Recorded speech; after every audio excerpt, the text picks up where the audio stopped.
She had a sparkle about her that shined from within. She just had everything going for her.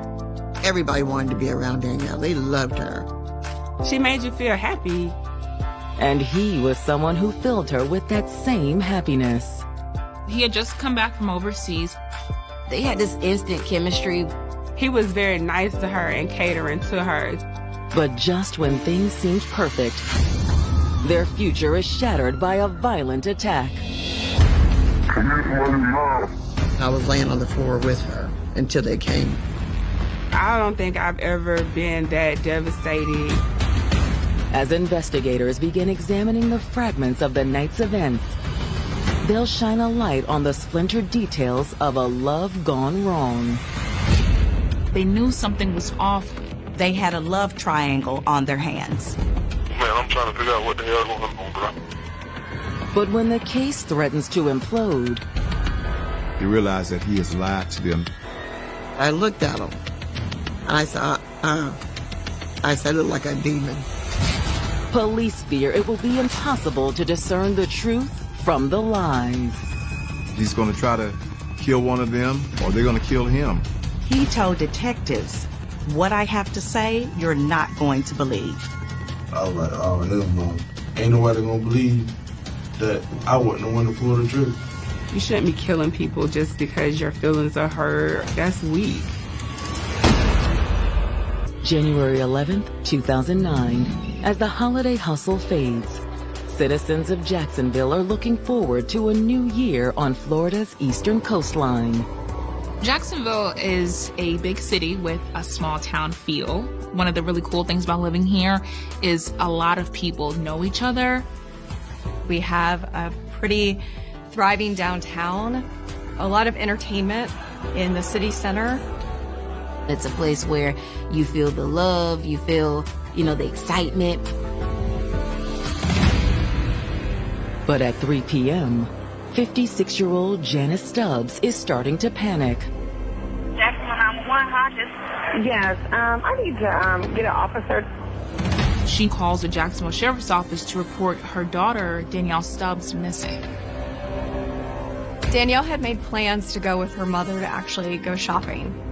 I was sitting at home and I was waiting for her to call me, and she never called. And I'm like, what in the world is going on? When's the last time you saw her? Yesterday at 4 o'clock. So all day long, I'm worried. And I call her phone. She never answered the phone, nothing. Is it out of character for her to go missing? It's very out of character. I'm going to send a police officer out to you. Danielle's mother tells police that she and her family are going to wait at Danielle's townhouse until officers arrive to assist them. I just looked at my husband and my son. I said, let's just go. Minutes later, the Stubbs family arrives at Danielle's home. As soon as they got there, they noticed that her car wasn't in the driveway. And when the parents knocked on the door, they couldn't get in. They didn't get a response. Danielle's family tries to be patient for police arrival. But as time ticks away, the family only becomes more concerned. Like any mother, Danielle's mother is getting very impatient, so they actually call again. Jacksonville 911. Yes, they haven't came out yet. I'm really nervous. The officer has been assigned, but they're on another call right now. I really need to get this in motion. Okay, ma'am. The officer will be there. With no idea when police will arrive, Danielle's brother decides to take action. No, I can't wait no more. I'm going around back.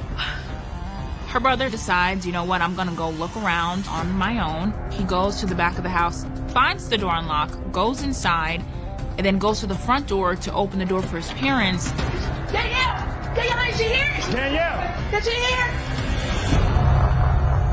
They were calling out for Danielle, got no response, so the brother finally went to check the bedroom. When he went into the bedroom, he saw what no one would want to see. Danielle's brother found her on the floor in her bedroom. Oh, no! No! Did you find her? Danielle's family makes another desperate call to 911. Jacksonville 911.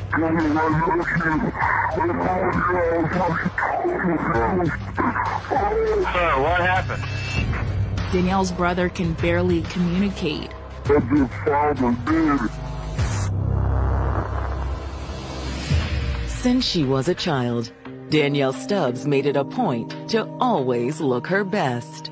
Everybody, people I didn't even know, would be like, oh God, that girl, she's just so beautiful. So that was her little nickname to the community, Miss Beautiful. When I first met her, to be honest, I was a little intimidated. She was so pretty. She kept her hair, her nails, her outfits always together. She was very much a girly girl. She had lipstick on, wore makeup, loved eyelashes, just pretty things. She never went out the house without her bracelets, and she always had on a heel. She rarely wore tennis shoes.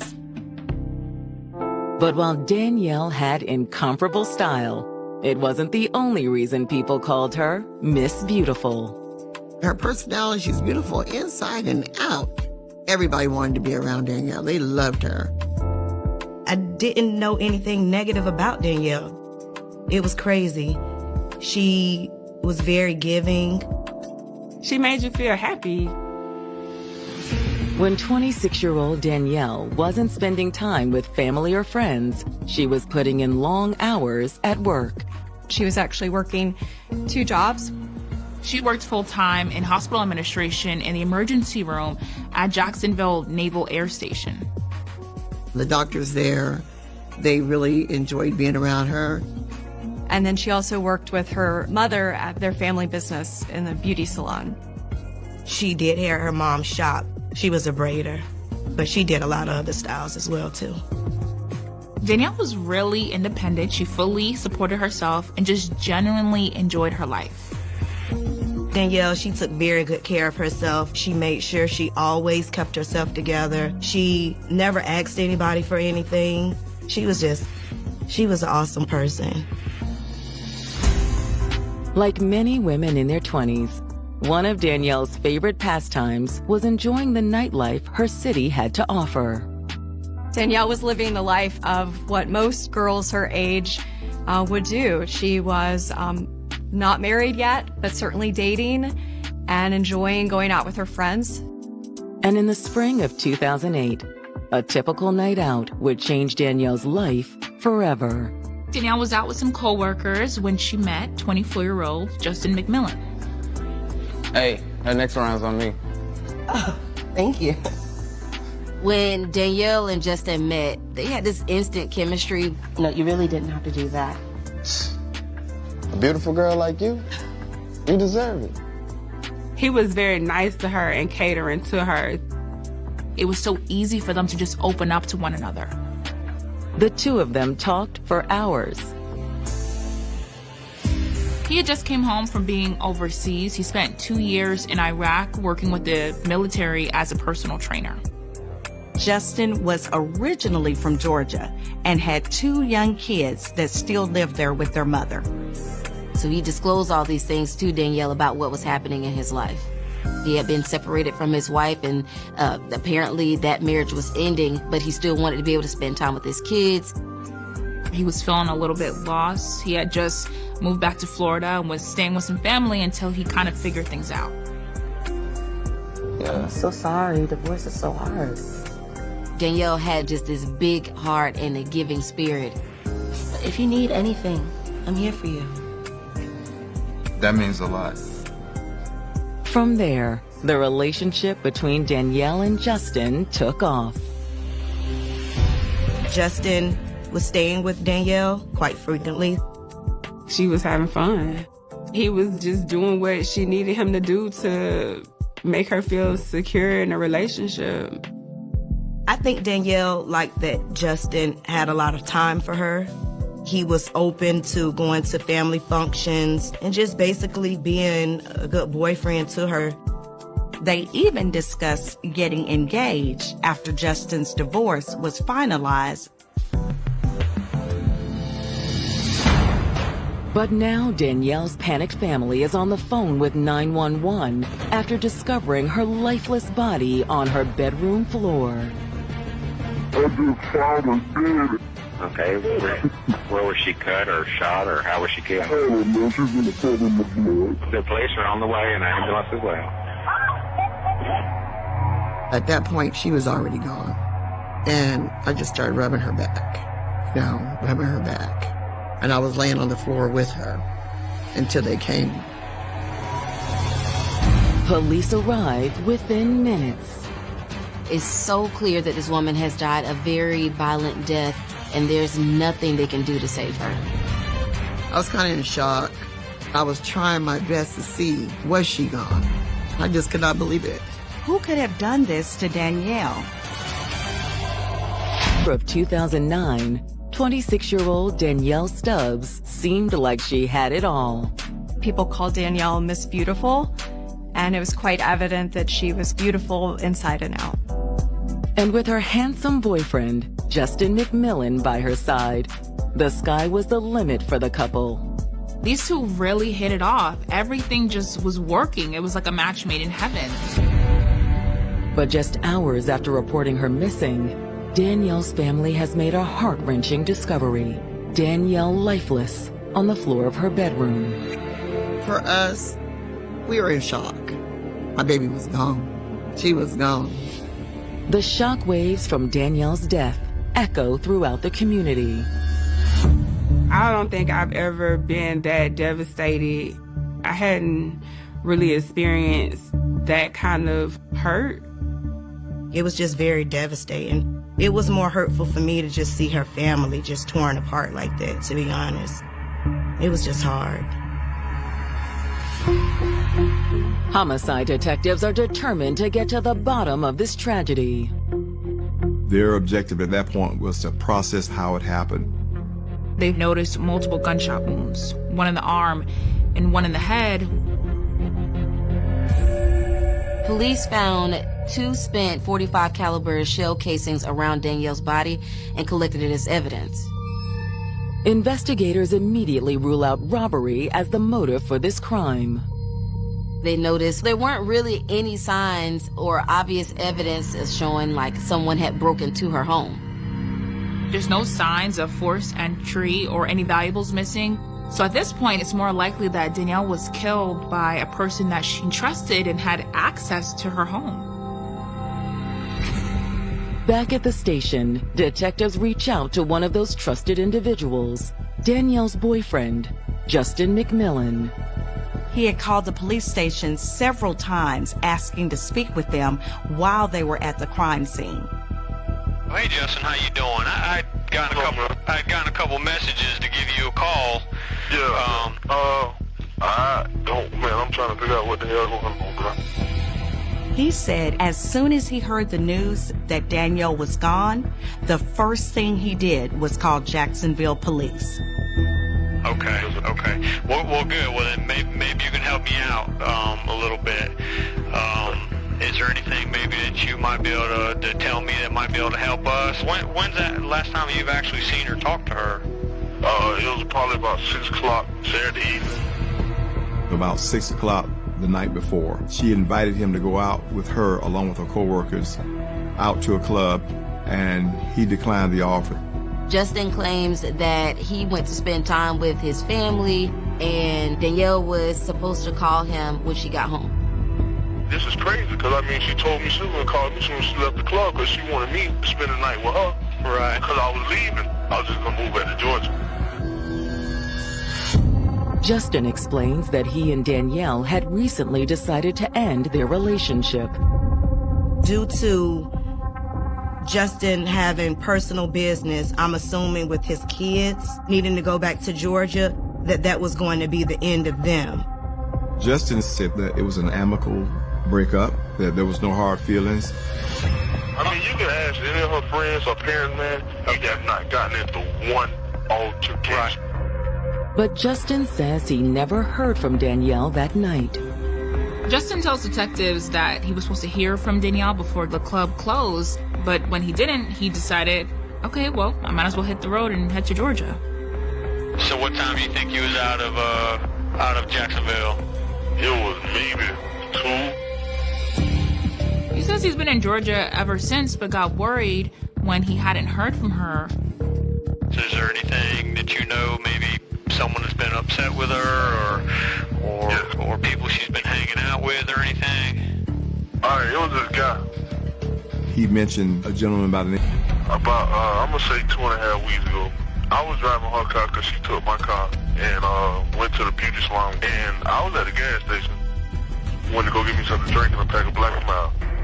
It was then that Justin ran into Drew. He was like, hey, that's Danielle's car? And I was like, yeah. He was like, damn, she doing it like that? I was like, what you mean, man? Well, I mean, what's up? Justin was always concerned about Drew with Danielle because he felt that he was too flirty, or he felt that he had a crush on Danielle. I said, man, what you talking about, man? So he got in the car with his little homeboy and they left or whatever. Justin said Drew was definitely bad news. But is he capable of murder? It sounded like detectives had a love triangle on their hands. Detectives in Jacksonville, Florida are speaking to Justin McMillan, the ex-boyfriend of 26-year-old murder victim Danielle Stubbs. Is there anything that you know, maybe someone has been upset with her or people she's been hanging out with or anything? Justin said on the night that Danielle went missing, she had been out with some co-workers, including a co-worker by the name of Drew Elder. And Justin has nothing good to say about Drew. Justin told detectives that he was a little bit too flirty when it came to Danielle. He didn't trust him. It sounded like a classic love triangle. Detectives are eager to hear what else Justin has to say, but know they need to continue the conversation in person. You know, it's a shame I can't go into, great details over the phone. I don't know how far in Georgia are you, but how long would it take you to get to Jacksonville? Well, 2 hours, okay. Well, would you mind meeting me somewhere? Maybe I can show you a couple of things and I can be done with you and I can move on. Yeah. Detectives asked Justin if he would come in to the station, and he said absolutely. As detectives wait for Justin to arrive, they turn their attention to Danielle's co-worker and alleged admirer, Drew Elder. If Drew really wanted Danielle, it's no telling how far he would go, especially if she refused his advances. It doesn't take long for detectives to track down Drew and bring him in for questioning. He seemed shocked to learn that Danielle was found deceased. I just saw her the other night. I can't believe she's gone. They asked Drew, did he and Danielle ever have a romantic relationship? He admitted that he was attracted to her, and when Danielle told him that her and Justin had broken up, he became excited. Broken up. I was happy about that because it meant I had a chance with her. Sure. Detectives ask Drew to give them a timeline of his night with Danielle. Drew says they met up at their co-worker's house at 9 p.m. and he drove all three of them to the club and they just had a good old time and danced the night away. The three ended up staying out super late until the clubs basically closed. He decided he would take her home to make sure she got home safe. And give her a ride home? Of course. He did get the feeling that she was into him, and maybe their friendship would become something more. We got there around 3:30. She got out and went inside. And that's it. You never went inside her place? No. Drew was adamant that he just stayed inside the car. Drew swears to police that he thought she was the most beautiful and amazing person. He swears he didn't kill her. Did you see anyone else around when you dropped her off? Well, there was a brown Cadillac parked outside. Police asked him, could he tell if there was anyone inside? But he said he couldn't because the tint was too dark on the car. If Drew wasn't responsible for what happened to Danielle, could the owner of the brown Cadillac be involved somehow? At this point, Drew was still one of their prime suspects, and they weren't even sure if he was telling the truth. But when detectives dig deeper into their new lead, they make a chilling discovery. They find that Justin McMillan has a brown Cadillac registered under his name. When detectives spoke with Justin, he said he was already in Georgia at the time. So who was telling the truth, Drew or Justin? Investigators hope surveillance footage can give them the answers they need. Detectives go to all of the gas stations located near Danielle's home to collect whatever surveillance video they could find. If they caught Justin's brown Cadillac on camera at one of the local gas stations early that morning, it's likely that Drew was telling the truth. And detectives are in luck. Wait, pause it right there. They found just what they were looking for. Detectives see Justin's Cadillac pull into a gas station. They see video footage of the man get out of the brown Cadillac that matches the description of Justin McMillan. The time signature on the tape showed him pulling the car in at 4 a.m. 2 hours after he said that he had left town. You realize that he has lied to them. Now, the investigators are anxious to hear how he intends to explain this 2-hour difference. But even though Justin was supposed to arrive in Jacksonville hours ago, detectives are still left waiting. Justin told detectives that day that he would meet with them once he drove back to Florida. So detectives called Justin to see where he was. I'm getting ready to head back in a few minutes now. Oh, are you really?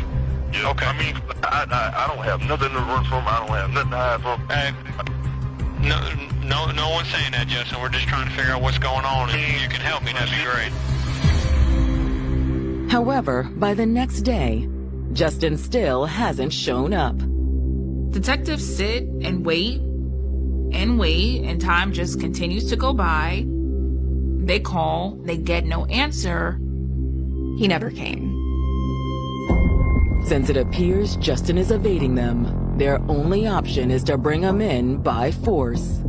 He can run, but he can't hide. In order to track Justin down, they incorporate the help of the U.S. Marshals to do a manhunt search. Once U.S. Marshals are on the case, they quickly zero in on their target. On the afternoon of January 14th, 2009, the police locate Justin at a house in Jacksonville. They did surveillance and found that he was leaving the home, driving the brown Cadillac. Marshals pulled behind him and turned their emergency lights on in an effort to pull him over. He pulled over, seeming to comply, but opened his door and launched off in a full run. The marshals engaged in a foot chase, yelling at him, telling him to stop. Justin refuses to give up. But the situation takes a violent spin as Justin resists arrest. Justin turned to the police officer and shot in the direction of the patrol car. The U.S. Marshals returned fire. He figured he would go down in a blaze. On January 14th, 2009, authorities in Jacksonville, Florida are attempting to apprehend the man they suspect murdered Danielle Stubbs, her ex-boyfriend, Justin McMillan.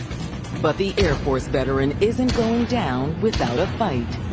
He doesn't want to be caught. He's going down in a blaze. He shot at the police officers. Fortunately, none of the marshals were hit by Justin's gun. However, Justin had suffered several gunshot wounds. Hey, we're gonna need medical out here ASAP. Justin was hit 6 times, and that's when he was apprehended. Although Jacksonville detectives are relieved to finally have Justin in custody, his injuries will definitely complicate their investigative process. Justin is rushed to the hospital in critical condition. Detectives don't know whether or not he'll survive this incident. If Justin dies, then the truth behind Danielle's murder could be a mystery forever. Doctors do everything they can to keep Justin alive. He underwent several surgeries. He was also put into a medically induced coma. Meanwhile, investigators compare the bullets collected from the shootout to the ones found in Danielle's bedroom.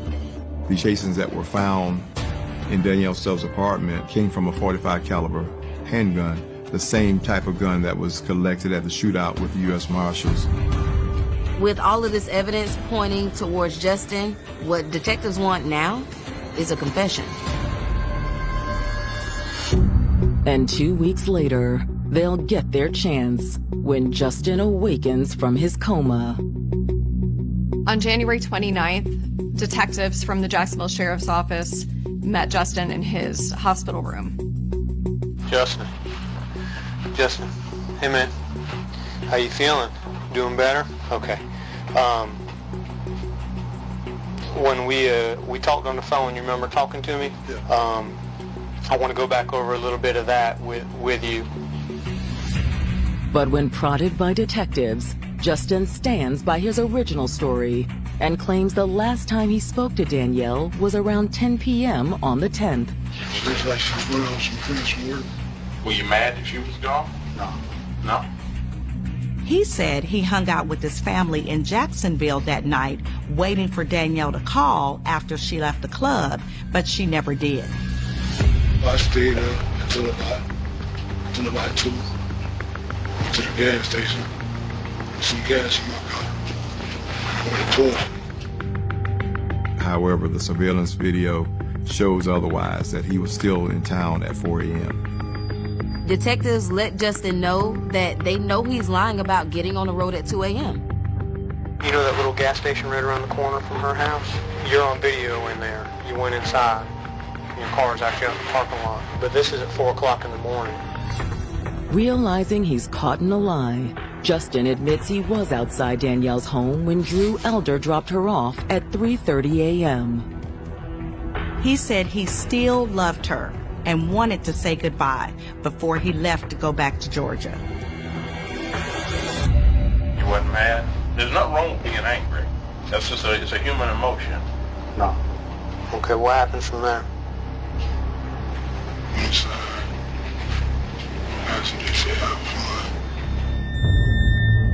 He said she seemed to be very happy to see him. They went upstairs. Did you already have the gun in the house at that time? Yeah. He was upstairs with me.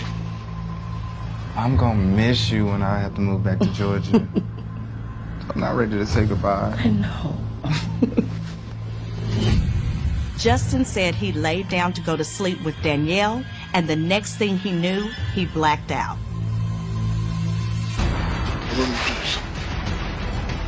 Was fun. Everything was blank. Everything was quiet. And Justin says when he came to, he was horrified by what he saw. 2 weeks after his violent shootout with police, Jacksonville detectives are finally speaking with murder suspect Justin McMillan. They shot him 6 times and his ass still didn't die. Justin now claims he woke up on the morning of January 11th to find Danielle dead. Did you try to wake her up or move or help her? Justin, look at me. Did you panic? Yes? Yes. And you leave? And you don't dial 911? You don't call family? I'm looking for you. I really don't. Saying you blanked out ain't gonna cut it. You're a healthy man. You're military. Detectives are tired of hearing the lie, so they let him know that they know that he's not telling the truth, and they have evidence to prove it. Detectives tell Justin that they sent the bullets from his shootout with U.S. Marshals to be tested against the bullets found in Danielle's bedroom. What do you think the results were? It was a match. Yeah. Now you're in a tight situation right now, okay? At this point, Justin is beginning to realize that the walls are closing in. We know the rest of the answers. Okay, we know the where and the who and the what and the how, but why? What happened in there that was so bad that you had to shoot her? Was it her being dropped off by the guy? I mean, honestly. Huh? Is that what it was? Justin can't take the pressure any longer. He now admitted to being angry when he saw Danielle's co-worker, Drew Elder, drop her off. Justin claimed to police at that time that he was angry that she had been out with another man. He waited till she went inside, and that's when he went in behind her. Like, you think you can just sit there and disrespect me like that? We aren't together anymore, Justin. I can do whatever I want. What? They had a fight. I'm sure they had a fight. Danielle was a fighter. Lost you. Huh? Thought about him. And you lost him.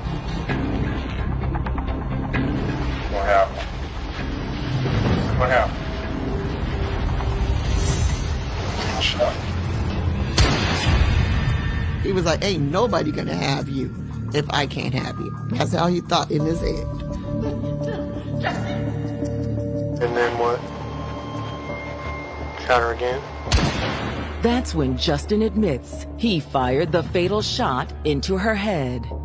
She was shot twice, so he meant to kill her. He literally meant to kill her. Once Danielle was dead, he just walked out.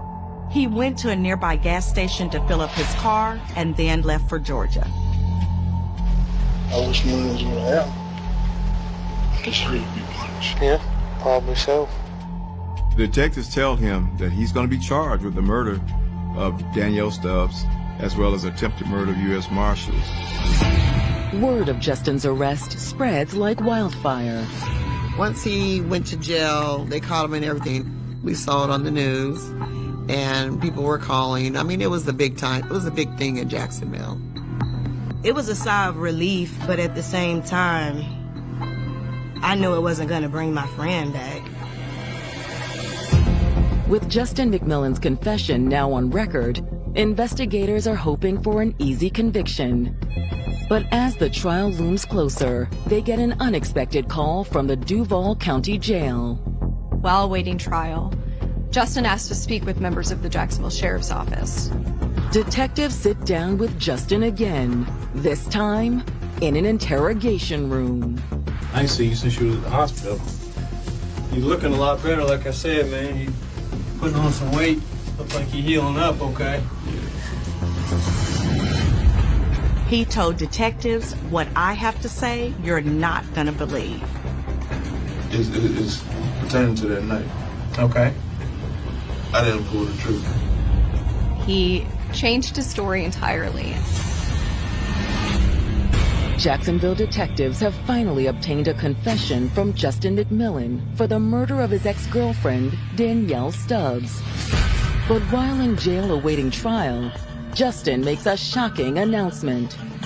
Justin suddenly decides he wants to recant his story. I didn't pull the trigger. Police asked Justin, well, why did you confess to it then at the hospital? And he acts confused. Justin says that he was on so many painkillers that he doesn't even remember talking to the detectives. You know? He's claiming that during the hospital stay, he was on too much medication to give a statement. Yeah, man, so many drugs. Well, they really didn't. They really didn't. I'm not going to dispute that with you. I mean, we get the hospital records. In fact, the hospital record showed he'd only been on Motrin at the time that he gave his initial statement to the police. So if you're not the one that shot her, then who's the one that did? Who would be responsible for it? I don't know. Justin explains that when he went to Danielle's home on January 10th, he was just stopping by on his way to Georgia to pick something up he'd left there, his pistol. I have my pistol upstairs. I hope ain't nobody in here. Mm-hmm. So I go upstairs and I say, Danielle. Oh, ain't nothing. Danielle. He says that's when he saw her deceased. My pistol was laying on the bed because I left my pistol there. Justin tells investigators at that point he just panicked. But she wasn't moving. I was like, Danielle. She didn't respond, so I was like, oh, hell no. Okay. I grabbed my phone and I left.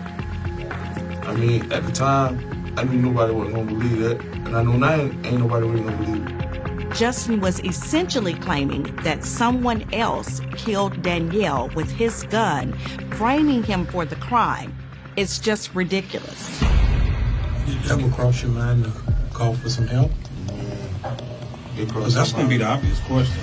It crossed my mind 1,000 times. Ain't nobody gonna believe I didn't pull the trigger because I got the weapon. It's my weapon. You see what I'm saying? He swears that he is telling the truth. But detectives aren't buying it. This is the third story that Justin had given police now, and they had just run out of patience for him. Detectives tell him at this point it's going to be up to a judge and jury. In June of 2010, Justin gets his chance to plead his case in court. Justin McMillan goes on trial for the murder of Danielle Stubbs and the attempted murder of U.S. Marshals. He knows that he's facing the death penalty. The trial, I didn't want to look at that man. I didn't want to see him, but I looked at him. And I said, I said, it looked like a demon. That's what I said, it looked like a demon. His defense team realized with the ballistic evidence against him, as well as his original confession at the hospital, they would never be able to convince a jury that he did not shoot Danielle. So instead, they attempt to at least save him from the death penalty. During the trial, the defendant did make the decision to testify. He admitted again to shooting Danielle. But the defense had a theory of the case that this defendant at the time was just suffering from what we would call a depraved mind. Justin's defense team argues that since he shot at Danielle in the heat of passion, that he shouldn't get the death penalty and that he should get second-degree murder. However, the prosecution is ready with a rebuttal. What the state argued was that it was the defendant who shot Danielle, first shooting her in the right arm, an injury that she would have likely survived, and then he made the decision to shoot her in the head. After just 6 hours of deliberation, the jury comes to a decision: guilty on all charges. He's convicted of first-degree murder and given the death penalty as a result. But just 2 months into his sentence, Justin still isn't willing to accept punishment for what he's done. Justin attempts to escape prison. And while Justin's attempt at escaping prison is unsuccessful, he is able to escape the death penalty. The death penalty law did later change in the state of Florida, and at this time, Justin McMillan is serving life in prison without the possibility of parole. For those that loved and cherished Danielle, Justin's conviction and subsequent sentencing offers little solace. It was a relief with the guilty verdict. But at the same time, though, my daughter is gone. He should have never been off death row. He should have been on that 10x10 cell with that black and white TV and reading one book a day. I'm so emotional because I miss my man. I remember getting up every morning with him, making sure that he was getting up for work, making sure he was doing right by his kids. We will never get Sean back. Unbeknownst to them, they're being stalked by the individuals in this red vehicle, as he was sitting side by side with his cold-blooded killer. A lot of these cases are committed by people who are known to each other, whether it's rivals or enemies on the street. If you really sum it up, the whole case is about revenge.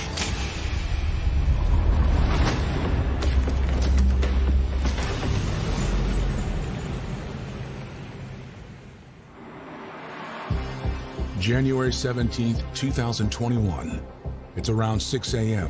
when 36-year-old Lestine Robinson wakes up in her hotel room in Vinings, Georgia, just outside Atlanta. She's on a trip from Chicago with her 22-year-old boyfriend, Sean Gray.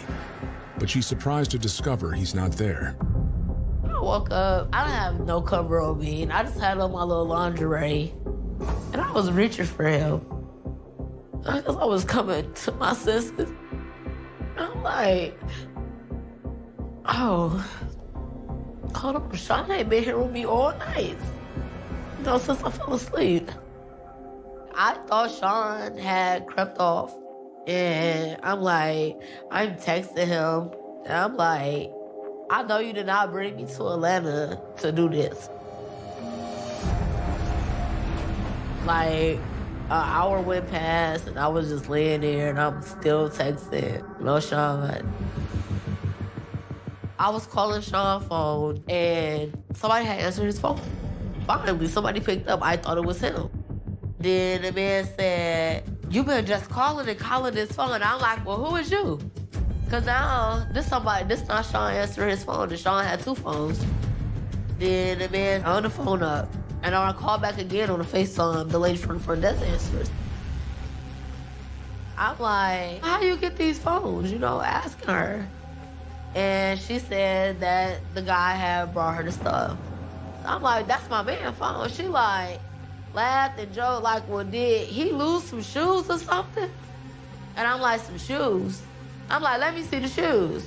I was laying in the bed. She showed me the shoes. This is Air Force Ones that he just bought while we was here in Atlanta. He bought them Thursday when we went to the mall. The shoes was bloody. The strings was scuffed up. I instantly jumped up. Where y'all get this from? And she like, in the parking lot. I ran right out the door with what I had on. I didn't come through that lobby presentable or even with a level head. I came in there going off and they were trying to calm me down. I was saying everything that could come to my mind because at this point, y'all got my man phones, y'all got his shoes, they bloody, his strings are scuffed up, his shoes are scuffed up. Now where's my man?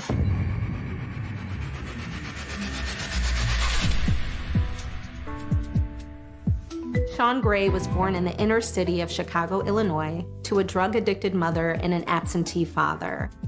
So his paternal grandmother was the one who was responsible for raising him and his other two siblings.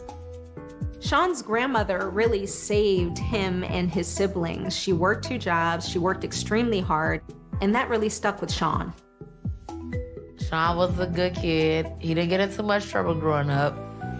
Despite a difficult childhood, Sean seemed to have a bright future ahead of him. But after high school, his grandmother passed away, and things took a different turn.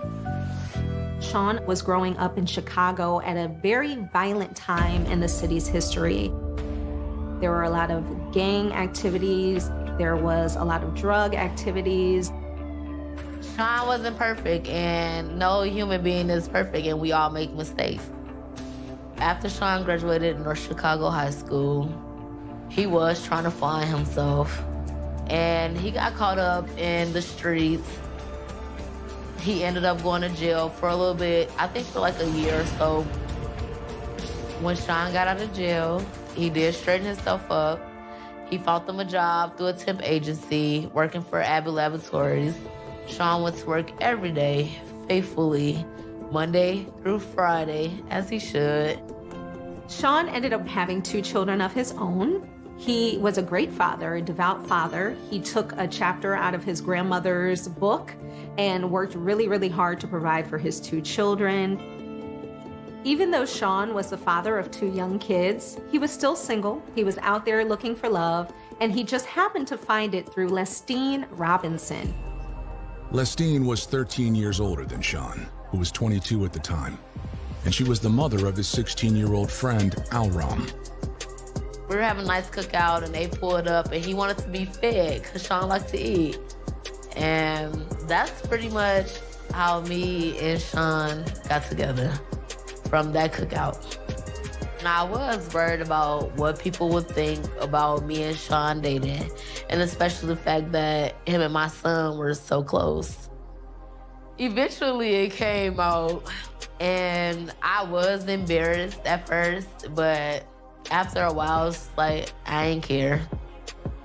It was like, hey, I'm into Sean, and I want the world to know that I'm proud to be with Sean. Lestine and Sean's relationship definitely took some getting used to from all parties involved. Especially Alram, who eventually came to terms with his mom dating his friend. It really does speak to how much respect he must have had for Sean, that he would give the stamp of approval for him to date his mom of all people. Sean was at a turning point in his life. I was like, if you let me be your friend and you're a woman, I'm gonna show you we can go a long way and I'm gonna support you and everything. And that's pretty much what I did. It's like, if he happy, I'm happy. And that was the goal, to keep each other happy. Things were going so well in their relationship that Sean asked Lestine to move in with him and his brother in the Chicago suburb of Libertyville. At that point, I knew things was gonna get serious between us. And I had started to base my future around Sean. So Lestine's birthday was coming up on January 16th. She wanted to do something big to celebrate, so she and Sean decided they would come to Atlanta for her birthday weekend. It was supposed to be a romantic weekend between Sean and I. And Aram's grandma wanted him to come down for the weekend. We agreed to pick Aram up and drop him off to his grandma's house in Atlanta. They rented a car and decided to drive down from Chicago to Atlanta. They got a nice hotel in a very nice, safe area in Cobb County, Georgia. After a long drive, Lestine and Sean dropped Alram off with his grandmother and checked into their hotel on the 14th. We go up to the room. We didn't even brush our teeth or nothing. We was just thirsty to be in Atlanta, happy. It just felt so good to be in another city with my man. But now, 3 days into their trip, Sean has suddenly gone missing. You can only imagine how Lestine must have felt, where you go from being annoyed that your boyfriend isn't in the hotel room to now it seems clear that something may have happened to him. They had called the police and they were trying to calm me down. I just remember walking around the hotel looking for my man. I even walked up and down that lot. As she gets closer to the rental car that they used to drive from Chicago to Atlanta, she realizes that there is blood spatter and smear on the side of the car. And that is really concerning to her. I looked down and then I saw the shell cases and my heart got to pumping real fast. She knows in that moment that something is terribly wrong.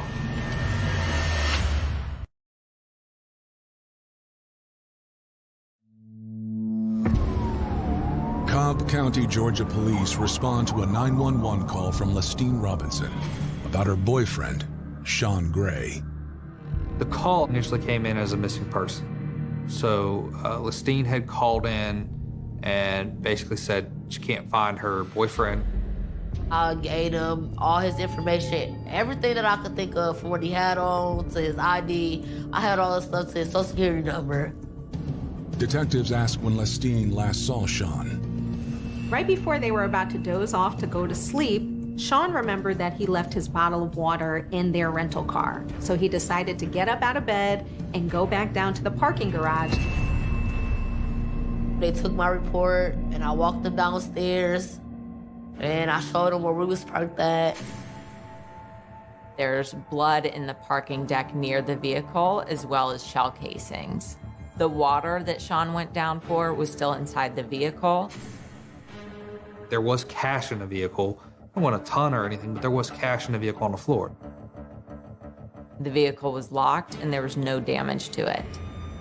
Immediately upon finding the shell casings as well as the blood, officers are taping off that scene, but we still don't necessarily know, was this a homicide? Was this a kidnapping? And we searched the car, took pictures of it, processed it, did everything we could to see if there was any fingerprints or anything on it. We didn't find anything. There was blood on the other side of the wall, and I believe that's where all of the blood that we really saw in the parking deck. One of the police officers happens to look over the edge of the parking garage and notices a body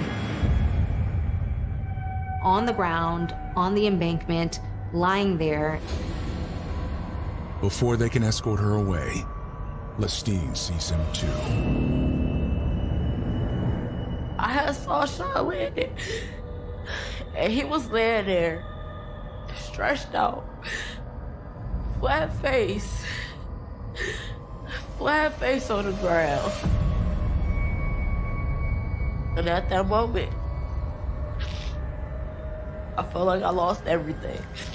I couldn't even breathe.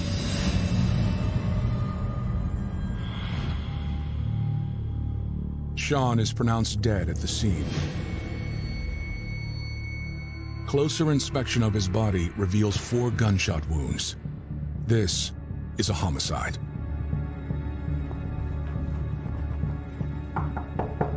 Their next step was to question Lestine Obviously knows is a murder investigation. about what exactly was going on in their relationship the night of Sean Gray's disappearance and subsequent death. So one of the first things you're going to want to know is, what was your timeline of events? Where were y'all coming from? Lestine was able to tell them that their weekend began when she and Sean drove down from Chicago with her son to celebrate her birthday for the weekend in Atlanta.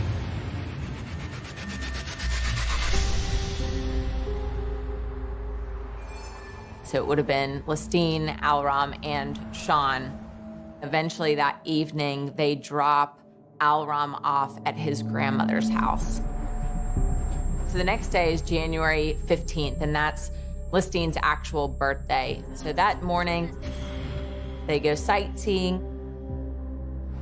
They go back to the hotel, and I guess they had started partying a little bit. She ends up drinking too much, and she stays in that night. Sean goes out by himself, and he went to strip clubs. The night before, he went to Magic City that Friday night. I didn't go with him Friday night. The next morning, January 16th, this is now Saturday, and Lestine is extremely hungover. So they actually stay in bed almost the entire day, not leaving the hotel until around 6 o'clock in the evening. They go have a great time, hit some clubs, get back to the hotel around 3 a.m. We stopped at the gas station before we got here. We got out the car and got on the elevator, came up the stairs. I came in the room, he drank the juice, he had the apple juice. I got ready to get in the shower. He said he was going to the car to get the water. That's the last time I heard from him. He never came back. After their interview with Lestine, detectives asked the hotel for the security camera recordings. They go with the general manager to start reviewing the surveillance video. Lestine and Sean, they park their car, and you see another car drive by and park around the way. Lestine and Sean go get in a... and look under the vehicle as though he heard something. Around that time, you see an individual coming out on the passenger side of his vehicle, and at some point they are actually face to face. And you can't tell whether any words are exchanged at that time, but they are staring at each other dead in the eyes for several seconds before Sean takes another step or two towards his vehicle. That's when the shooter, he actually had his gun down by his leg already. When he came out, pulls it up, starts shooting. You see Sean run and actually jump that small barricade as this individual is continuing to fire at him and actually reaches over the barricade to fire off several more rounds as Sean is trying to flee. As the suspect is running away, you see this red Toyota Corolla pull up, stop. Suspect runs up to the door, pulls on it, gets in with a gun in his hand, and they drive off out of the parking deck. No property was taken from Sean. He still had his wallet on his person when he was discovered. This is absolutely a targeted murder. It's clear from the evidence that this is targeted. So why Sean? Why Sean Gray?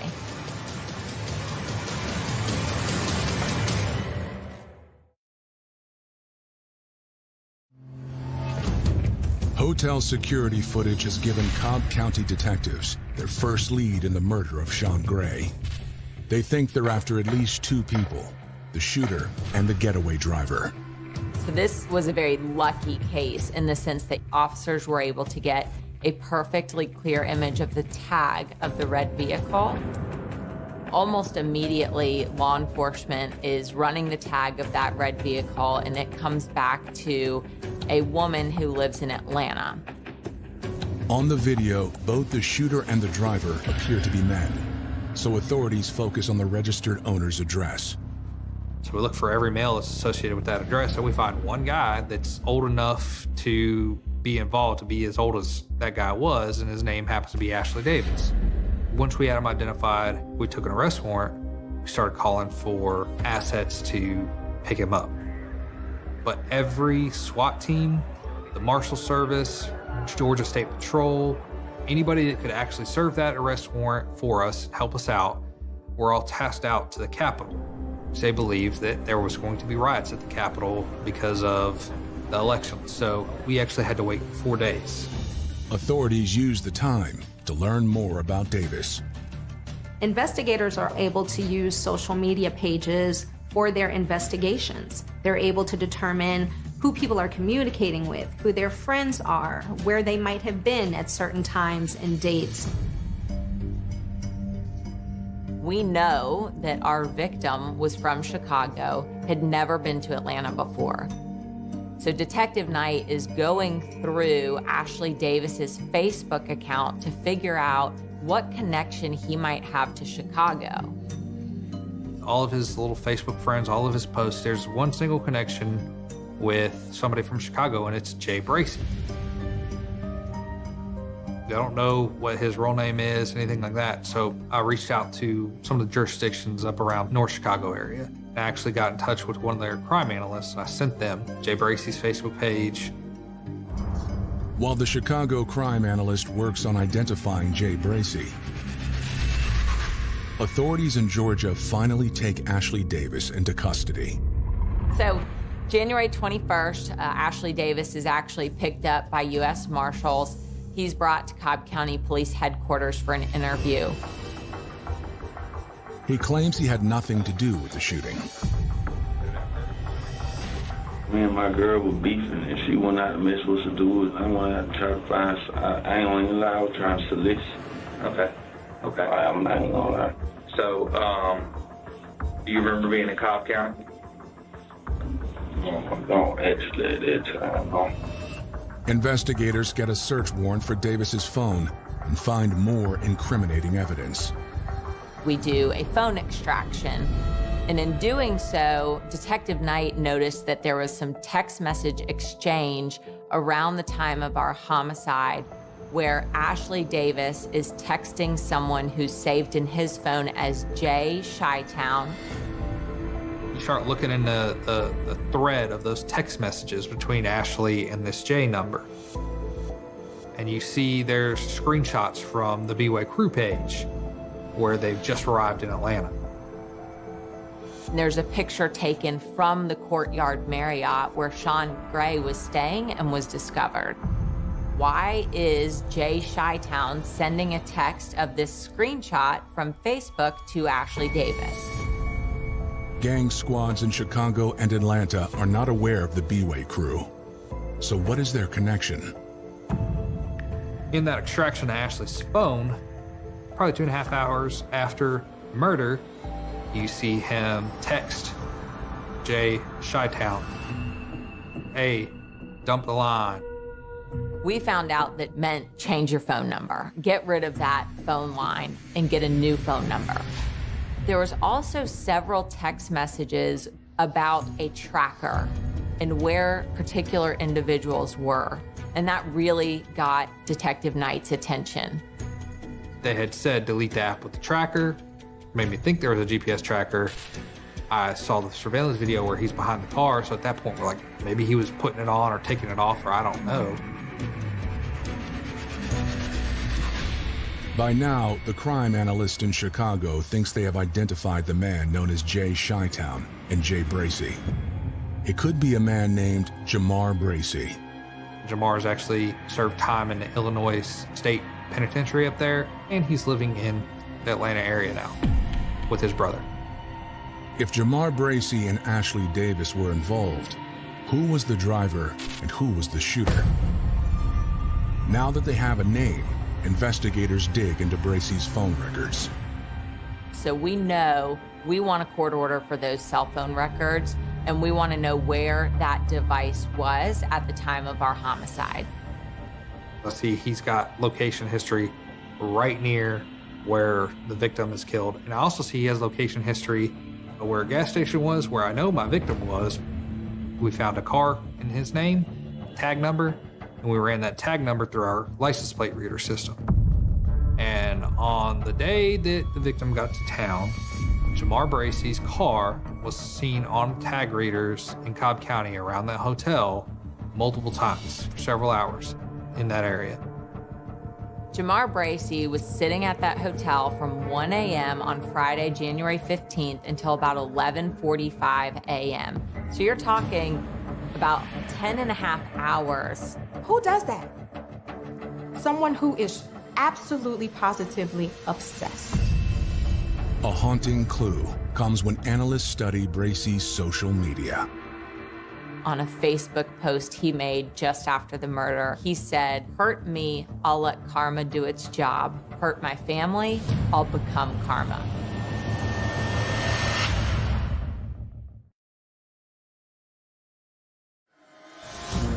Cobb County detectives now have two suspects in the murder of Sean Gray, Ashley Davis and Jamar Bracy. They hope Sean's girlfriend, Lestine Robinson, can help them understand the mysterious B-Way crew. I asked her to come in for another interview. I asked her to go through the timeline again, which she did exactly the same as she did before. Oh, she's very, very consistent. Your son, you go by like Broadway something? B-Way crew, it's like 6 of them on that Facebook page. Lestine explains the B-Way crew is a small group her son Alram created with friends back in Chicago, and it seems Jamar Bracy had it out for them. I did a search warrant on their Facebook page. In that search warrant, I got their message contents. And one of the conversations was between the B-Way crew page and Jay Bracy. Jay Bracy messages them, "Hey, I need to know who shot my nephew." Turns out there was a drive-by shooting in Chicago on January 6th, 11 days before Sean was killed.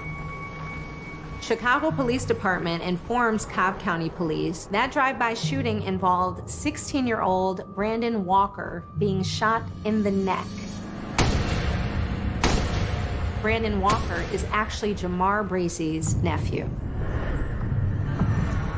Although there is some significant and permanent damage, he does end up surviving. Jamar Bracy wanted to find all of the correlations and all of the potential players that may have been involved in this drive-by on his nephew.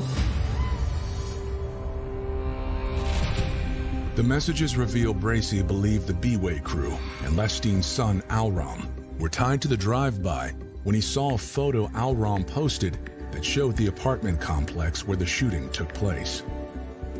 Now, Alram was a big Facebooker, and prior to him and his mother and Sean moving out to Libertyville, Illinois, he took a picture of his mother's front door in his old neighborhood and posted it to Facebook. Seeing that photo, Bracy messaged Alram to confront him. Alram vehemently denied having anything to do with the drive-by shooting, telling Jamar that he had moved from that apartment complex, he was not there, he has no idea who was involved with it. Authorities also find messages sent to Alram by Jamar Bracy's sister, Kirby Bracy Walker. the mother of the drive-by shooting victim. Kirby Walker did reach out to Alram on Facebook to question him about what exactly happened the night of the drive-by as well. They're responding saying, we used to live there. Why would we shoot up our former residence? That doesn't make any sense. But then Jamar began questioning him about, well, if you didn't do it, who did? I need their information. I want to contact them. I need to know who was involved in this drive-by. At that point, BUA crew is like, yo, man, pump the brakes. You're asking way too many questions. I'm out. I don't want to have this conversation anymore.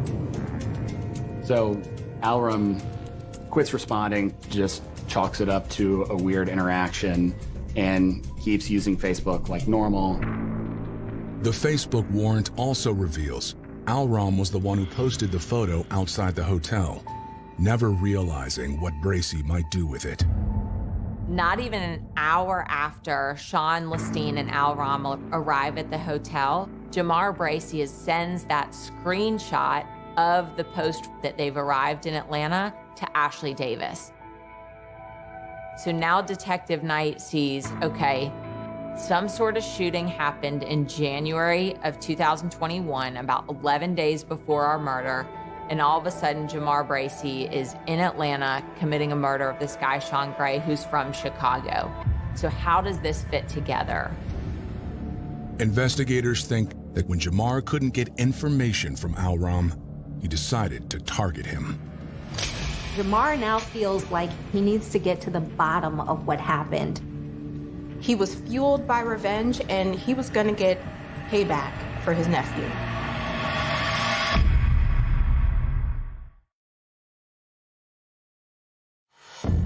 Investigating the murder of Sean Gray, Georgia police believe the getaway driver was Ashley Davis, whom they have in custody.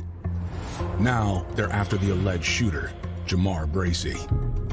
Detective Knight took an arrest warrant for Jamar Bracey, charging him with the murder of Sean Gray.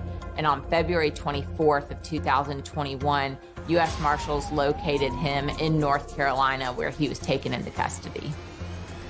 I went to DeKalb County and interviewed him at the jail, which once I started asking him about Cobb County, he said he didn't have anything he wanted to talk about and asked for a lawyer. I don't know if I should be going to have a lawyer. That's up to you, man. I think I want a lawyer. He doesn't want to talk to me, cool, whatever. But I'm going to listen to your jail calls anyway.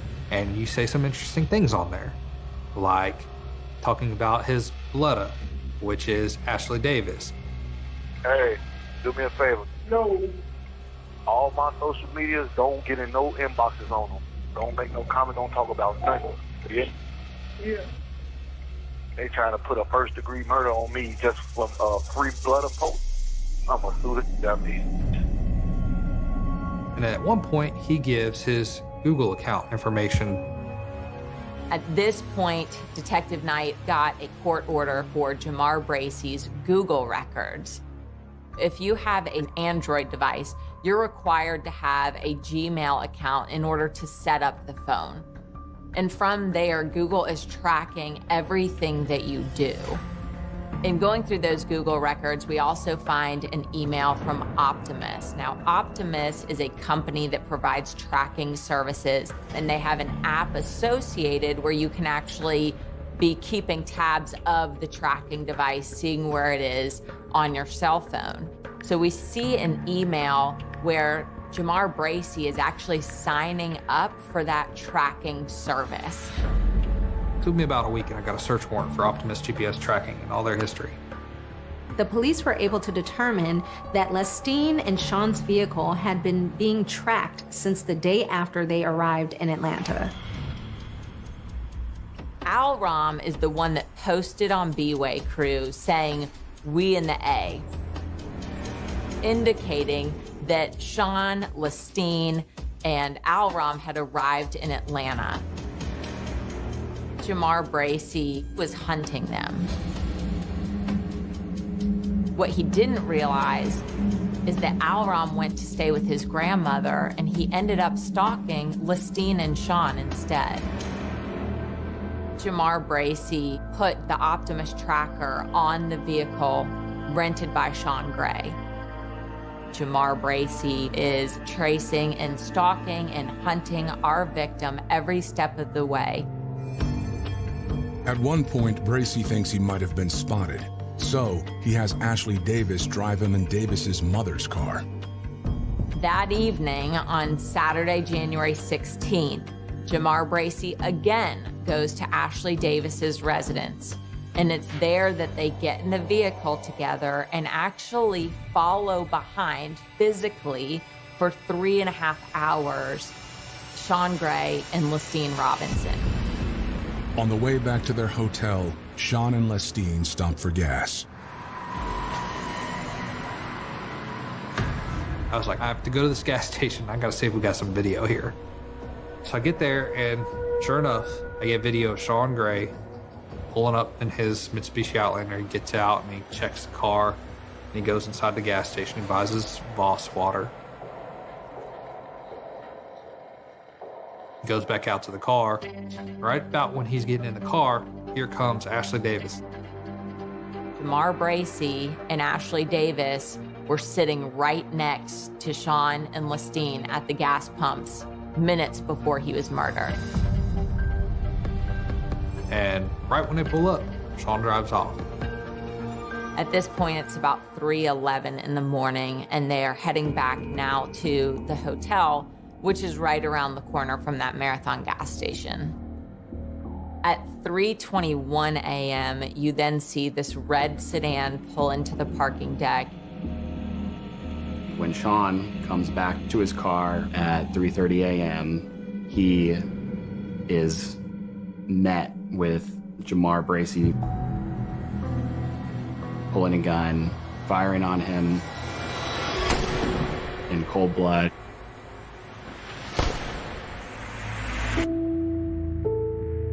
I had told him I wasn't gonna fall asleep, but I ended up falling asleep.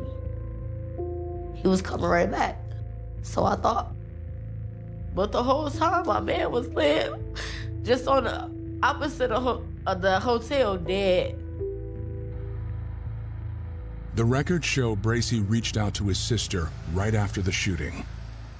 13 minutes after this murder, Kirby Bracey Walker texts her brother Jamar Bracey and says, "Erase everything, bro. Get home safe. I love you." Investigators considered charging Bracey's sister as an accessory, but instead, they get her to agree to testify against him. So he ended up getting charged with malice murder, 2 counts of felony murder, and then aggravated assault and the possession of a firearm.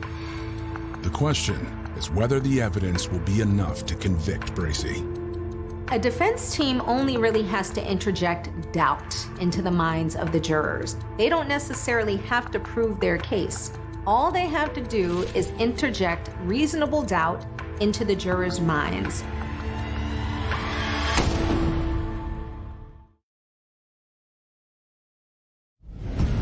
Six months after their arrests, Ashley Davis and Jamar Bracey are set to stand trial for the murder of Sean Gray. Jamar Bracey's defense attorneys filed a speedy trial demand, and with that means Jamar Bracey and Ashley Davis as co-defendants are going to trial together in September. Weeks before the trial, Davis surprises everyone by pleading guilty. Evidently, Ashley was afraid of Jamar.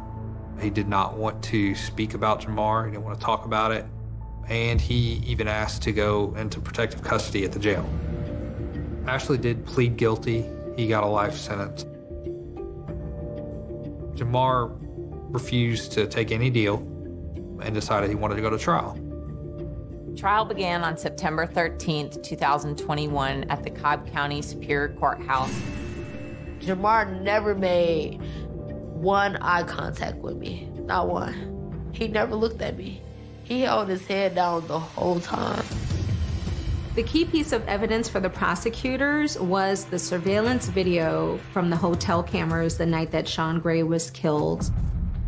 Nobody doubted what the video showed, but we really needed evidence to show that the person on video was Jamar Bracey. It was clearly such a targeted murder that you want to know why. And it almost doesn't make sense if you don't know why. So the goal of the prosecution was not just to make sure that they painted Jamar Bracey as the man that was actually on the surveillance video the night that Sean Gray was killed.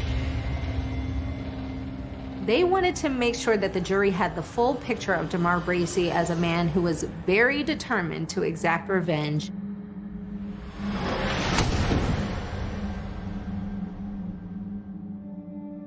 I really wanted an expert to be able to show the overlay between all of these records to show how Ashley Davis and Jamar Bracey were truly stalking and hunting Sean Gray.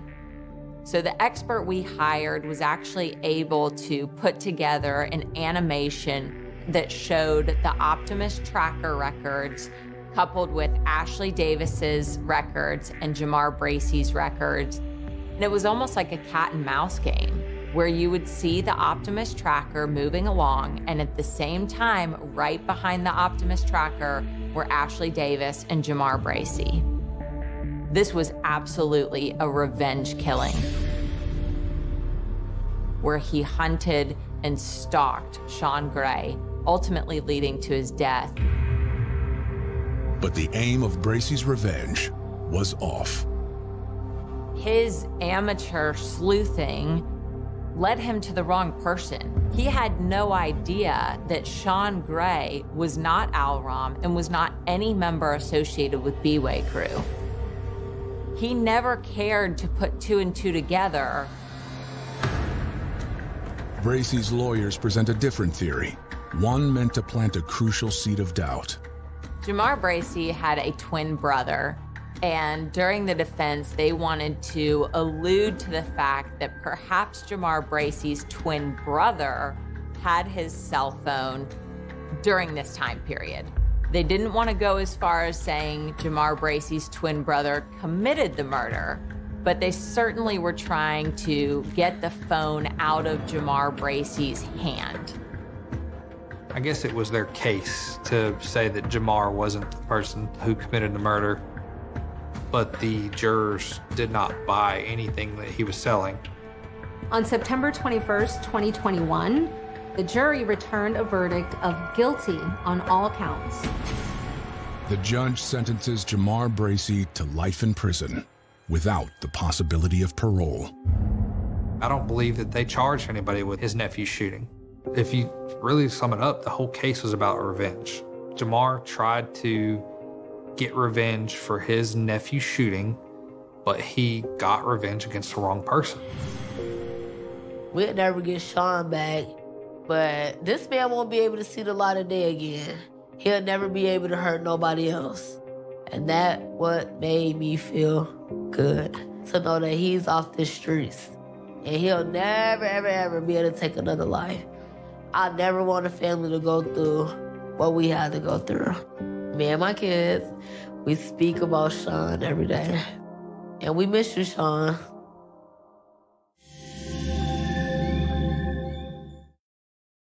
Her own path. Kelly was known to be a force to be reckoned with. You look beautiful in it tonight. She was a big personality. Everyone loved her. She was an inspiration to people. She was my rock. She touched lives. I was proud of her. Until it all came to a tragic end. I saw the door open, the woman get thrown out. She was shot. I was devastated. I was in shock. Everything just kind of went blank. This can't be happening. Not one of mine. Her death leaves the community desperate for answers. Was this a hate crime? My sisters die on a daily basis. But can police bring her killer to justice? You want to go for a ride? He's portraying himself as a good Samaritan. But what's the story here? There's definitely more to it. I was angry. I was furious. They got in my car and they wouldn't get out. This individual that appeared to be female, when they spoke, was a male. It's always the gay panic defense.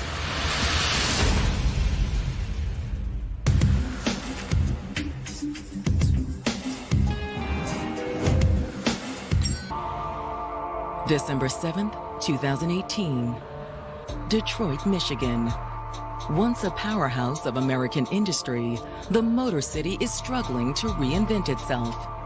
Detroit's a great town, but it's a gritty town. And we've experienced some very serious housing and economic crises.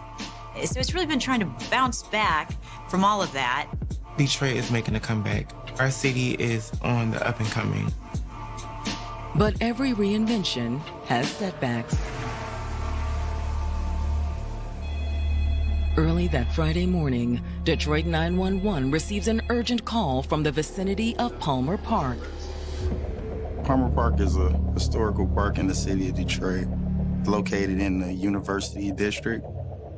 The Palmer Park area in the night can be a little bit of a sketchy place. This woman needs help. The caller says there was a woman lying in the street. I think she's hurt. Just get somebody out here. It was approximately 5:55 in the morning. Police are on the scene within minutes. My victim was laying on the ground, face up, on the corner.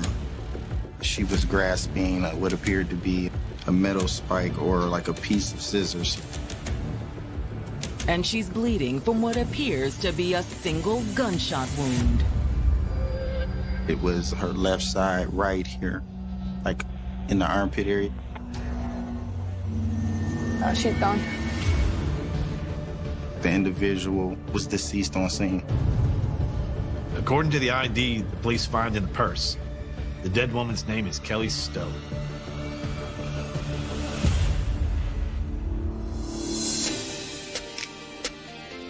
"36-year-old Kelly Stowe always had a strong sense of self.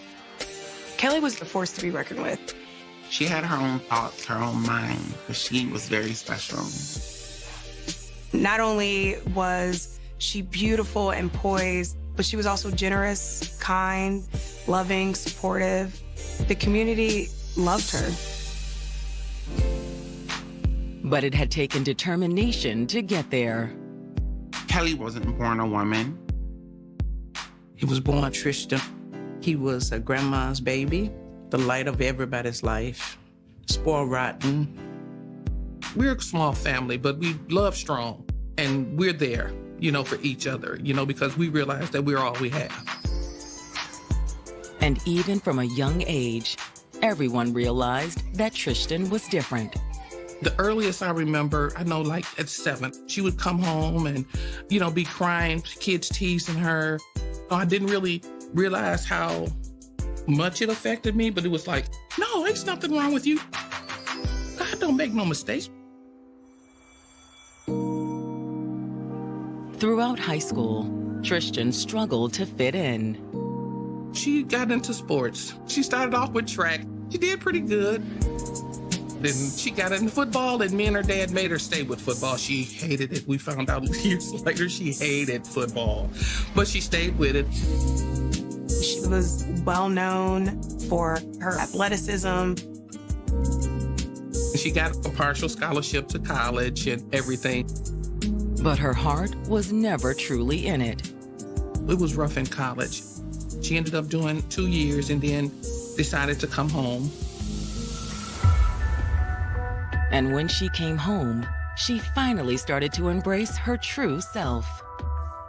We talked about careers, what you want to do. So she was always in fashion and makeup and things of that nature. So we found the International Institute for Design and Technology. She enrolled there.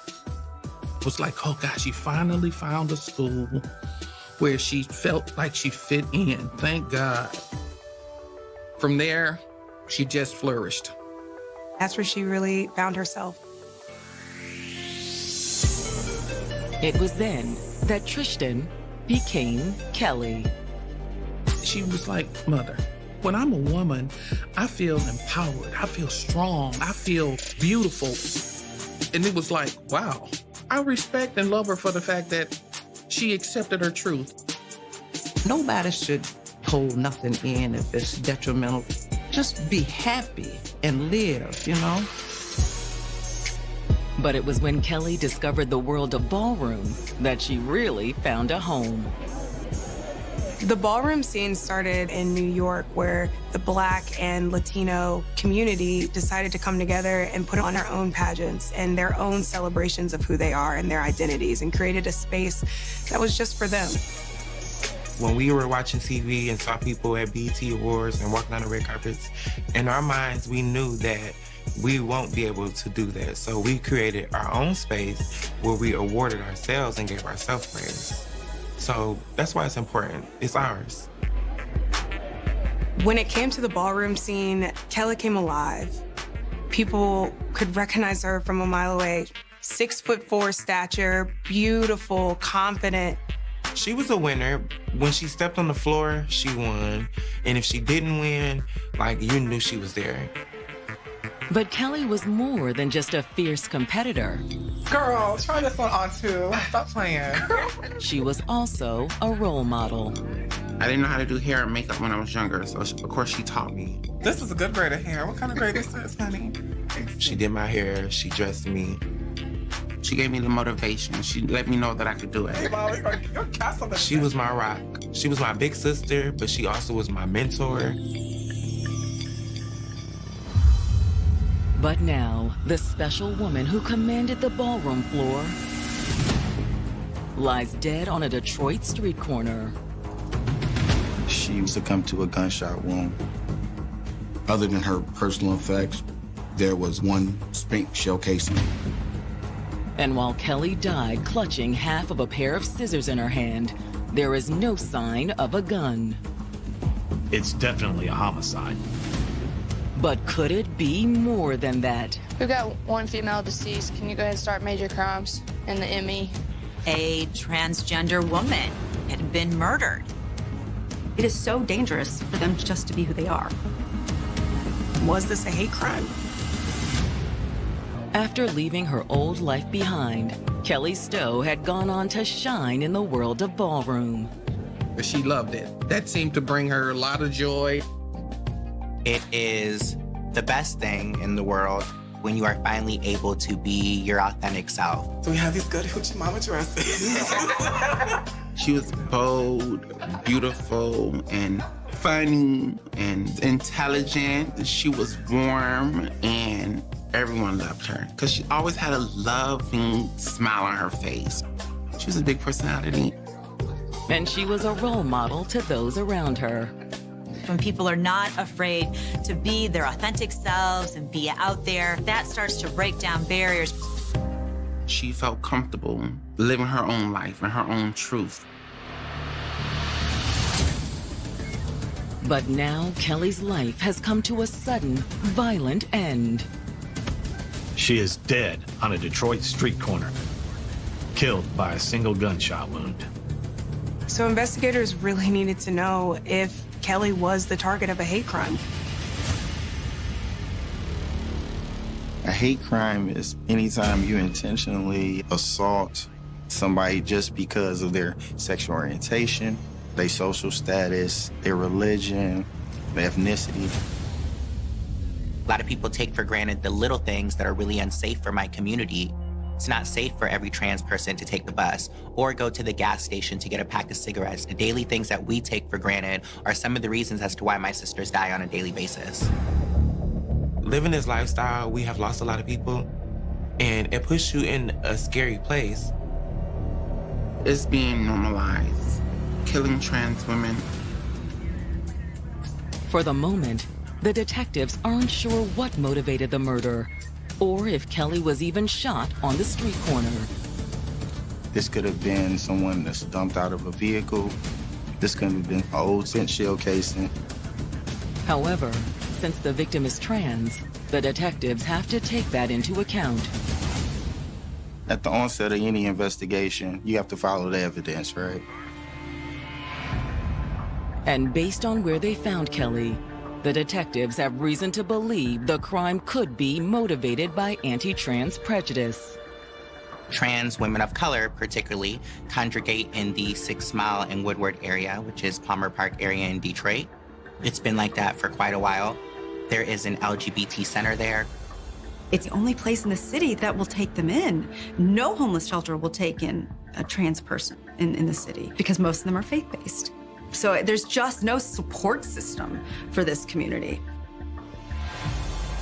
To survive, many turn to sex work. When I was younger, I was doing sex work, survival sex work. I didn't like it. I don't like it. It's very dark, creepy, scary. If you're there, know that you feel in your mind there's no other choice. Nobody in their right mind wakes up and says, this is what I want to do for a living.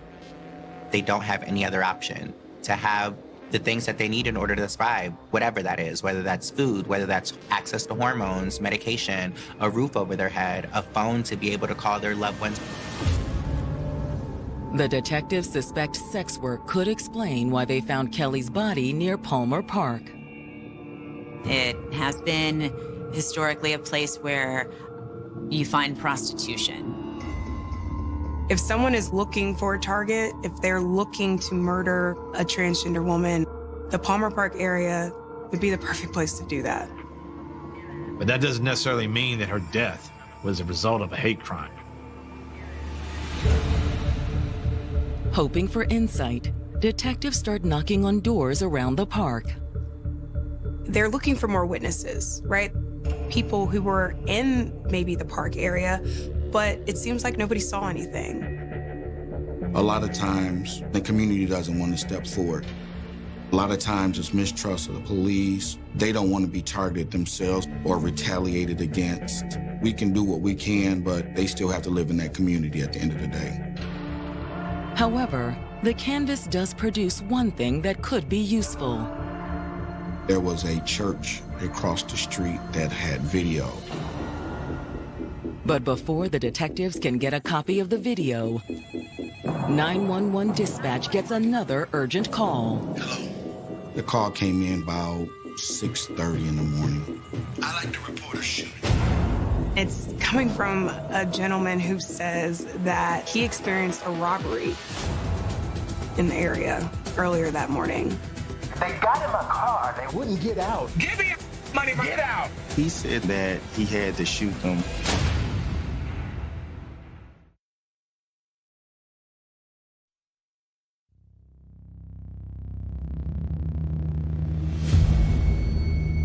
Detectives investigating the shooting that killed Kelly Stowe have just been informed that dispatch received a 911 call from a man who says he may be responsible. He said that he was driving early morning on his way to work and got flagged down by someone right outside of Palmer Park. It looks like she was in distress. I slowed down to see if she needed any help. The caller, 46-year-old Albert Weathers, says he'd stopped to see if she needed assistance. We learned that he was a pastor of a church in Sterling Heights. He does also say that he was a form of law enforcement because he was an armed guard at the Water Authority. So he had a little bit of training. You okay, ma'am? Oh, God, I didn't think you stopped. He said that he was surprised when she had a low voice, like a man. But he says it's what happened next that really took him by surprise. Give me your money. The woman attempted to get in the car and rob him. She pulled something out of her purse. It looked like a knife. Give me your money, get out. He says that he'd instinctively gone for his gun. In addition to being a security guard, he has a concealed carry permit. Out, now. It just happened so fast. He said that he was aware that the gun went off. He didn't know if he had shot the person. I wasn't even aiming at her. He said she fell back out of the car, he yanked the door closed, and then drove off. This scared me to death. He said it wasn't until he calmed down and started thinking straight that he called 911. When the detectives return to the precinct to reach out to Albert, he agrees to come in and give them a statement. He wasn't too hesitant about telling his story. Thank you. While they wait for him to arrive, word of Kelly's death spreads through Detroit's tight-knit trans community. In our community, news travels fast. Like, I found out immediately. When I got that call, I was devastated. I was in shock because I literally talked to her a couple days before. The news also reaches Kelly's family. A friend of hers had called, and she said, well, on the news, they had this story that a trans woman was killed, and I think it was Kelly. I guess everything just kind of went blank for a little while because I couldn't just get that together. You know, she's dead. I was just like, this can't be happening. Not one of mine. You know, that happens to other people. While Kelly's family reels from the news of her death, Albert arrives at the station to give his formal statement. He appeared to be very forthcoming. I'm just, still shaken up by the situation. Yes, sir. He starts the interview by telling the detective what happened that morning. He told us that he was on the way to work and realized that he didn't have enough gas. I needed, to stop at the gas station. He went to a gas station that he was familiar with in the area and comes to the intersection of Brush and 6 Mile. That's when an individual on the corner waved their hands like this, as if they were in distress and needed help. And so as I raised the window down, that individual unlocked my door and proceeded to get in my vehicle. When asked what happened next, he said this individual immediately requested money from him. And that's when this individual that appeared to be female, but when they spoke, was a male voice. I'm trying to help you. He stated he refused to give money and requested that she exit his vehicle. And from what he said, she wouldn't get out. Albert says that's when Kelly had pulled something from her bag. Something metal. It was metal. He cross-drew his firearm, instructed Kelly to exit his vehicle again. You gonna pull a gun? And actually, instead of being scared by the pistol, the woman actually just started yelling. And then they kind of was coming toward me. That's when the gun went off. He stated that she collapsed to the ground and he closed his door. He drove away and went to work. You called the police when you got to your job? Not when I got there, no. He explained that he was all wound up and needed to calm down before he called the police. He spoke articulate. He was to the point. He dialed in on this conversation when he spoke to you to make sure you understood. He was portraying himself as a good Samaritan when he was met with not only a hostile person, but with the threat of being robbed. But the detective can't help but wonder if Albert is telling the whole story. So he just happens to stop and help a transgender woman in an area that's known for prostitution? People going to this area, they know what they're looking for. After taking Albert's statement, the detectives do a little digging into the alleged Good Samaritan. He has no record, everything is clean. He was a family man. He was an upstanding citizen, a husband, a father, all the things that you think a pastor should be. And they were able to find the conceal and carry license that he claimed to have. The detectives also look into Kelly's criminal history. Kelly didn't have much of a record either. There's certainly nothing to suggest that she would have attempted robbery. What's the story here? There's definitely more to it. Hoping to find out, the detective's next move is to follow up with the man who made the original 911 call. He didn't see the actual shooting or heard the shooting, but he saw a man push a woman out of a car. And as it turns out, that's not all he saw. Then some man got off the driver's side, snatched the phone out of her hand. 911. And he tells police he's just been passing through the area on his way to work that morning. I got the music go upstairs, and all of a sudden, it would caught my eye with somebody getting thrown outside. He didn't hear any gunshots. And he also didn't see any arguing. A car said stopped, and there's a realize to me. I saw the door open, the woman get thrown out. He could tell that the woman had a phone in her hand. He could see the light from the screen. Then the witness says he saw a man get out of the driver's side of the car and cross to the woman on the pavement. They snatched the phone out of her hand, and they got back in the car. They then leave heading towards 75 area, which would be east of that location. You said you saw him walk around the curb? Where? After the man drove away, he saw the woman on the street, and it was clear that she was in pain. He says he then drove slowly past the woman to check on her. I could tell they were moving, like wincing. So that's told me to call the emergency needs to get somebody over there. Yeah, there's a woman that needs help. But he had no idea she'd been shot. Did you hear any gunfire? No weapons. Like I said, I couldn't tell since she was moving, so I didn't see anything done to her. Did you see him assault her or assault him at all? Any kind? Just nobody else in the vehicle. None that I can tell. I just know from the passenger side, she was thrown from the car.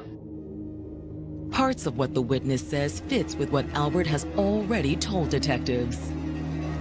He said that he shot her, and he kind of just let her drop out the car. But the witness also saw things Albert hadn't mentioned. Albert never said anything about Kelly having a phone. So now we have two stories happening. There may be a way for detectives to uncover the truth. During the initial canvass, detectives noted that there was a church nearby that had cameras that covered the area where the incident had occurred. I had one of our video people extract the video from the church. The video is grainy, but it does show Albert's car pulling into frame. It was dark, but you could clearly see that the car stops, and you can see the dome light coming on in the car, and you can see there's some sort of communication going on in the vehicle because it's just sitting there. Then a moment later, a man does get out of the driver's side. It's a very grainy video, but you do see that he then approaches the passenger side. You see a muzzle flash. Could that be the supposed phone light that the witness saw? Kelly's essentially dumped out of the car, left in the street, and he goes back around, gets into the driver's side, and pulls off. However, while the video doesn't quite match the eyewitness statement, it doesn't confirm Albert's account either. Mr. Weather stated that a woman flagged him down as if she needed help at that corner. But in the video, Kelly was already in the car when Albert pulled up to the corner. Which makes me believe that he picked her up at a different location. The video also provides a possible clue about where Albert picked up Kelly. The video was very grainy. It was dark, but you could most certainly see it. The car actually came from the street that ran perpendicular to 6 Mile. They're coming from the direction of the nearby LGBT center. A lot of trans people go there that experience homelessness, that need non-perishable items, a food box, and different resources. Detectives suspect someone at the shelter could know more about Kelly's death, if they're willing to talk. The trans community, for good reason, has in the past not really trusted law enforcement. Sometimes they're sex workers. They don't want to deal with the police. Right this way. But this time, the detectives are approached by someone from the trans community who is more than willing to talk. They really had decided that they had had enough. I came forward out of rage. I just was thinking about my friend. She is a survival sex worker, and she knows Kelly. And she also knows Albert. You want to go for a ride? I just knew, like, this is the person that did it. This is the person who killed my friend. She said it wasn't a robbery. This was on purpose. Approached by a woman named Bridget, who says she knows Albert Weathers, the man who admitted to shooting Kelly in self-defense. He picked me up from time to time. I was really scared for my life. But I also knew that somebody had to speak up. She has known Mr. Weathers for a long time. Yeah. I had known him before I even hit the age of 20, and I'm 35 now. And Bridget says Albert is no stranger to the women that work that area of Detroit. He comes to the Palmer Park area and picks up prostitutes. Albert was a client? Not for a while, but yeah. Why not for a while? It just wasn't worth it. My experience with him was negative. There was always a conflict at the end of any of the sex work. Whatever they agreed to, we wanted to change the price of the services. I walked away a lot of times from him with no money. She also tells police that Albert's behavior is aggressive. It's like he was living a double life. I never would have thought he was a pastor. I never would have thought he had a family and a wife. He was very manipulative and verbally abusive. Like, he was a monster. So you saw Albert pick up Kelly before? Yeah. She had been on dates with him. I won't be able to say how many, but I knew that she was familiar with him. That just changed everything and completely blew his story out of the water. Bro, we'll be in touch. All right, I'll see you out. After talking to Bridget, the detectives turn back to Albert. He sticks to his story at first. Well, I already told you. I saw her on the corner. What if I told you that we had evidence that you're lying? What evidence? I explained we have video. The video was grainy, but it showed that no one was walking in that area at that corner. Okay. I picked her up. We had an argument. But I didn't mean to kill her. He said he pulled the trigger by mistake. I just wanted her out of my car. Why don't you just call 911? I was scared. Scared of what? Jesus, I'm stronger now. I'm wiser. I'm much better. He's a pastor, and he didn't know how this was going to be perceived, that he was picking up a trans woman for sex. As long as we continue to villainize trans women, we're going to continue to be murdered. We're going to continue to have higher rates of domestic violence because of the social stigma. The reality is a lot of them rather love us in private and kill us in public than have anybody know of their association with us. But while social pressures and prejudice created the circumstances that led to Kelly's death, it was Albert who pulled the trigger.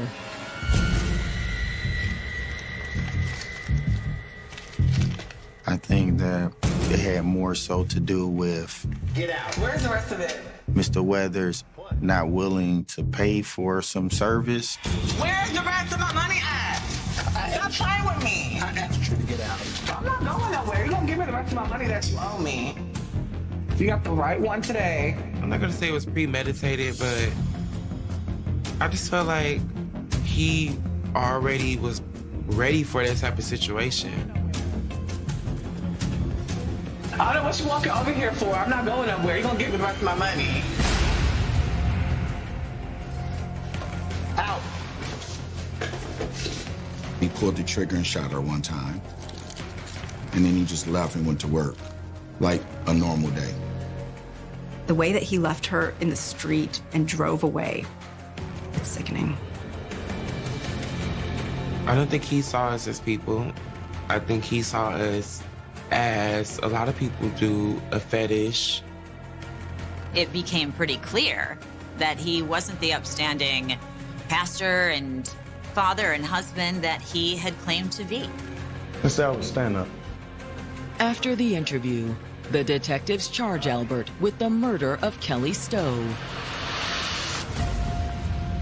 I was like, thank God. I don't have to go through life wondering who did this and why. I was relieved, but I was more relieved that he wouldn't hurt nobody else, so to speak, because there's a lot of young trans ladies down there. I was excited, but I also was anxious to know what was the next step. The prosecutors were just as anxious. At the time, I was a prosecutor in Wayne County and working in the homicide division. So Prosecutor Worthy and Dana Nessel, who is now our Attorney General, put together the Fair Michigan Justice Project. They asked if I would come in to prosecute, to start tackling the violence in that 6 Mile Woodward area against the trans community. It has changed astronomically my community's view on law enforcement, interacting with law enforcement. Our trans community, I think, is feeling a little more comfortable coming forward. But then, just 6 months after the arrest, there's a development in the case that could undo all that progress. Albert Weathers was granted a bond hearing. When you're charged with murder, typically you are not granted bond. But the judge in this instance sets Albert's bond at $100,000. Only 10% has to be paid. So with $10,000, Albert's a free man. I was angry. I was furious, to be honest. They literally just let a murderer go. On bond after his arrest for the murder of Kelly Stowe. During that hearing, the judge repeatedly asked the prosecutor what would be the harm in allowing him to be back on the streets until trial. But the judge says Albert is a pastor, doesn't have any priors, and is not considered a flight risk. Kelly was a victim in this case, and the defendant threw her out like she was trash and drove away and left her to die. The prosecutor goes on to try to remind the judge that he waited an hour to figure out what story he was going to come up with to tell the police. The judge then says he understands all of that. But how is that a threat to other people? I was pretty upset about it because the judge, in this case, stated on the record that they did not believe him to be a danger to the general community. So this was another instance of danger to the trans community not registering. We were just all looking like, huh? Like another slap to the face, another like, y'all don't matter. I was just angry. Oh my God, why he need to be out on bond? He may go and mess with somebody else. This is not the first person that he got physical with, and I just feel like he's gonna do it again. I'm next, is what I thought. Because I was the only person who came forward to identify him.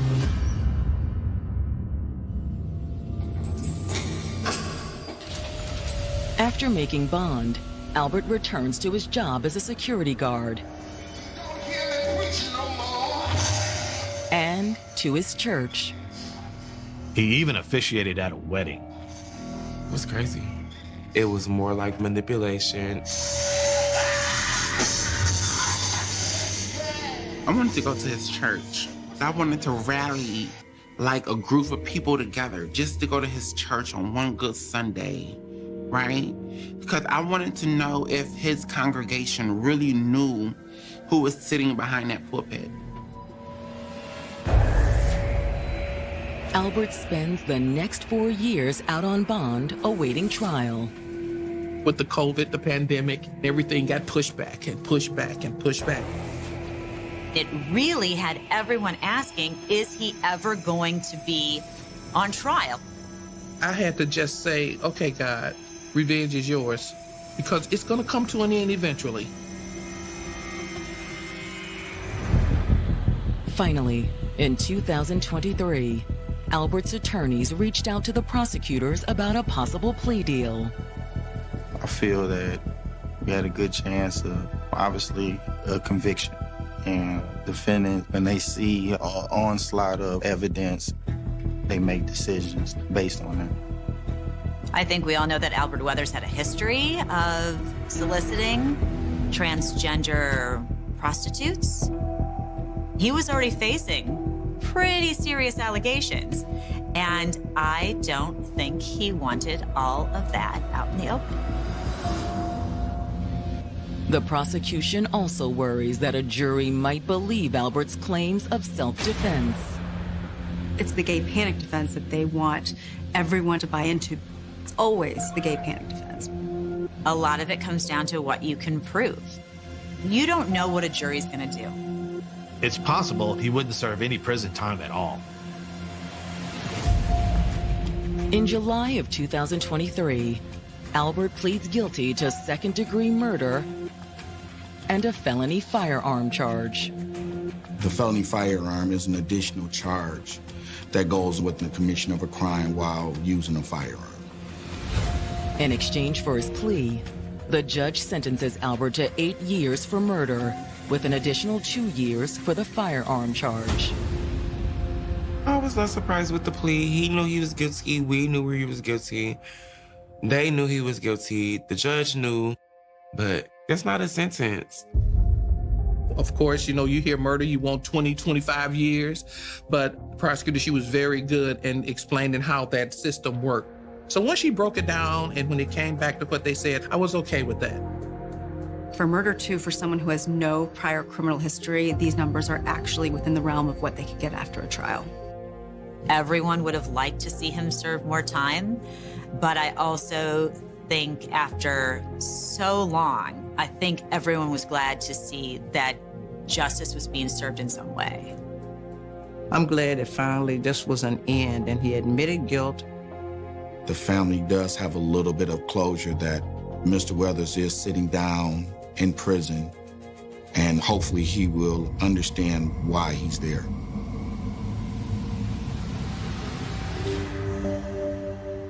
And while that hardly makes up for the loss of Kelly's life, those that loved her are dedicated to ensuring that others don't suffer the same fate. I didn't get a chance to save my friend. Like, I'm an advocate in the community now. What happened to Kelly and what has happened to so many other transgender women of color who find themselves in survival sex work is that they couldn't find work elsewhere. So the lesson for all of us is to just tear down these barriers. Allies, let's create businesses, let's create opportunities. If we all sit at a table, right, we can build. It's a fitting tribute to the woman who meant so much